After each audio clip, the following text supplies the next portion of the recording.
Thank you so much, Matt. And we know that UConn students were able to move in a day early because we knew this storm was coming. So we were there yesterday as families were arriving ahead of the snow, but it's a very different picture 24 hours later.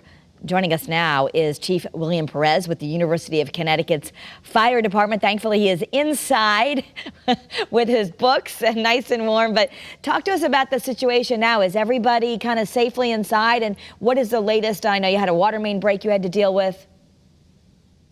We did have the water main break. Most of the students are hopefully inside their apartments now. Pretty much the big things that folks have to worry about is slips and falls, falling down, slipping. If you can stay off the road from driving, that's the better thing to do. That allows the plows to do their job and the snow to be moved. But slips and falls, back injuries, where folks that are plowing and or shoveling, you'll get a lot of back injuries. A couple other things that concern me, especially for if you have pre-existing conditions, is if you're going to go out there and you're going to snow blow and you're going to move a lot of snow, do it in moderation, small amounts. If you have pre-existing conditions of heart attack or diabetes or hypertension, we want to make sure you can get other people to help you if you can. Hire someone if you can afford to do that, but most important, in small, in moderation, and that'll keep you safe. Yep. A couple other things I like to mention real quick. If you're using a snowblower, be careful putting your hands next to the auger. Even though most snowblowers have a safety system, you want to make sure that snowblower is off, and preferably the spark plug disconnected before you do any work on your snowblower. But you got to stay warm, stay dry, use layers if you could. That's probably the best advice, and stay indoors until necessary.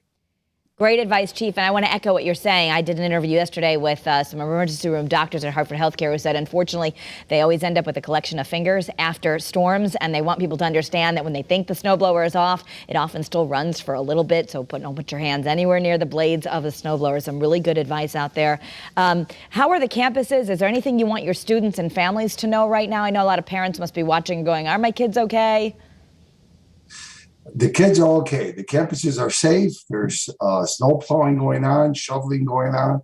We have extra personnel working for public safety.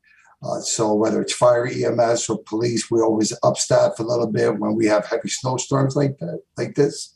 If you're living in a residential home and not in one of our buildings, let's ensure that your fire extinguisher, your fire hydrant is clear in front of your building or your home. That's always a good thing to do. We do send our firefighters out there to look at fire hydrants and to make sure they're being shoveled, but we can only do so many at one time. So the key is, if you can stay indoors, try to prevent from going out there and driving, which causes some difficulties with plowing and moving snow. That's probably the best thing to do. And then when this wind dies down and everything calms down a little bit, we'll get the snow all cleaned up for everyone, and we can actually have some fun with sledding or just having some good old-fashioned fun walking or hiking on the snow. Layers, stay warm, stay dry, and keep your hands away from the auger on the snow blowers. Probably the best advice. And when you're walking, keep your hands out of your pocket. That way you can break your fall. Falls are very common when it's snowy and icy, and people tend to put their hands in their pockets. You want to keep those hands gloved and keep them out. Some good advice. Good reason to make sure you've got the gloves. A lot of people say, oh, I'll just run to the car and I'll have my pockets, but you need those hands if you fall. So, Chief, thank you so much. Thanks for keeping everyone safe out there. We appreciate it. Stay warm. You're welcome. Bye-bye.